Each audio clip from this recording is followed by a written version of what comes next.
নমস্কার বন্ধুরা, আমি স্বরূপ। আমার রান্নাঘরে সকলকে স্বাগত জানাই। আজ ডিম দিয়ে তৈরি খুব সুস্বাদু এবং ভিন্ন স্বাদের একটা রেসিপি আপনাদের সাথে শেয়ার করব। আসুন পুরো ভিডিওটা প্রথম থেকে শেষ পর্যন্ত অবশ্যই দেখুন। রেসিপিটা করার জন্য প্রথমে আমি এখানে 6টা ডিম নিয়ে নিয়েছি। ডিমটাকে সেদ্ধ বসিয়ে দেবো। এবার রেসিপিটার জন্য এখানে কিছুটা পরিমাণ মশলা বেটে নেব। তার জন্য আমি এখানে নিয়ে নিয়েছি পোস্ত, গোলমরিচ, কাঁচা লঙ্কা ও কালো সর্ষে। এবার মশলাটাকে ভালো করে বেটে তুলে নেব। এদিকে ডিমটা সেদ্ধ হয়ে গেছে। ডিমটা সেদ্ধ হয়ে যাওয়ার পরে ডিমগুলোকে তুলে নিয়ে ঠান্ডা জলের মধ্যে রেখে দেবো কিছুক্ষণের জন্য।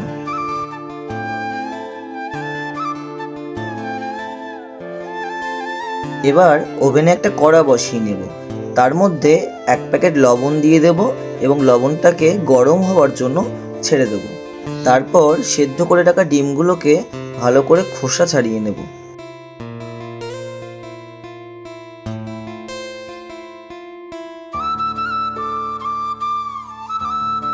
এবার খোসা ছাড়িয়ে নেওয়া ডিমগুলোকে এক এক করে এই কাবাব স্টিকের মধ্যে পুরে নেব।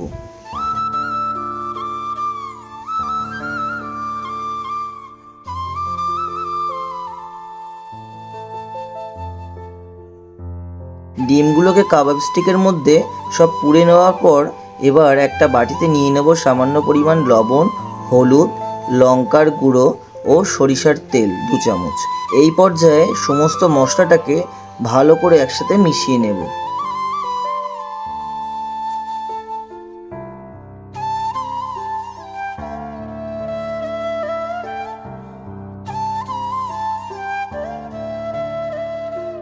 মশলাটা মেশানো হয়ে যাওয়ার পর এই পর্যায়ে ডিমগুলোকে একটা ছুরির সাহায্যে তার গায়ে সরু সরু করে দাগ দিয়ে কেটে দেব, যাতে এর ভেতরে মশলাটা ঠিকমতো পৌঁছায়।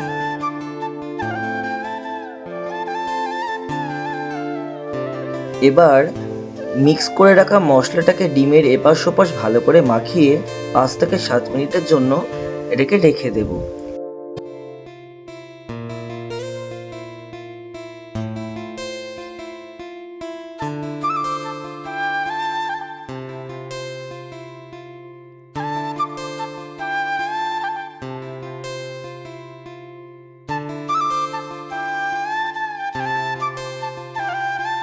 পাঁচ থেকে 7 মিনিট পরে ডিমগুলোকে মিডিয়াম টু লো ফ্লেমে ভালো করে এপাশ ওপাশ করে পুড়িয়ে নেব। ডিমগুলোকে ভালো করে এপাশ ওপাশ করে পুড়িয়ে নেওয়ার পরে ডিমগুলোকে একটা টিফিন কৌটোর মধ্যে ট্রান্সফার করে নেব।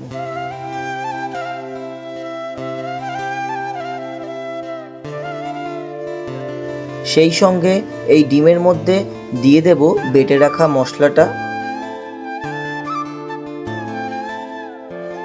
আর দিয়ে দেবো পরিমাণ মতো লবণ, হলুদ গুঁড়ো, শুকনো লঙ্কার গুঁড়ো, জিরের গুঁড়ো ও আদা বাটা, আর দিয়ে দেবো 2 চামচ পরিমাণ সরিষার তেল।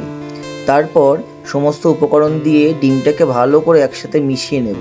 নিয়ে 4-5টা কাঁচা লঙ্কা চিড়ে এর ওপরে দিয়ে দেব। দিয়ে টিফিন কৌটোর ঢাকনাটা দিয়ে লবণ যে গরম করতে দিয়েছিলাম যে লবণটা, তার উপরে এটাকে বসিয়ে দিয়ে 10 থেকে 15 মিনিটের জন্য ভাপ দিয়ে এটাকে সেদ্ধ করে নেব। আপনি যদি আমার চ্যানেলে নতুন হয়ে থাকেন তাহলে অবশ্যই চ্যানেলটি সাবস্ক্রাইব করবেন এবং পাশে থাকা বেল বাটনটি অবশ্যই ক্লিক করে দেবেন। আর ভিডিওটি ভালো লাগলে অবশ্যই একটা লাইক করবেন। 15 মিনিট পর ঢাকনাটা খুলে টিফিন কৌটোটা কড়া থেকে তুলে নেব এবং এর উপরে যে কিছুটা লবণ দিয়েছিলাম সেগুলো সরিয়ে পরিষ্কার করে নেব। টিফিন কৌটোটা কড়া থেকে নামানোর পর 4-5 মিনিট ওয়েট করব টিফিন কৌটোটা ঠান্ডা হওয়ার জন্য। তারপর এটা খুলে দেখব।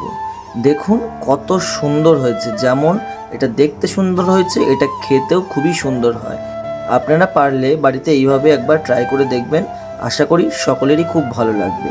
এতক্ষণ ধরে ধৈর্য সহকারে ভিডিওটি দেখার জন্য আপনাদের সকলকে জানাই অসংখ্য ধন্যবাদ। সবাই ভালো থাকবেন, সুস্থ থাকবেন।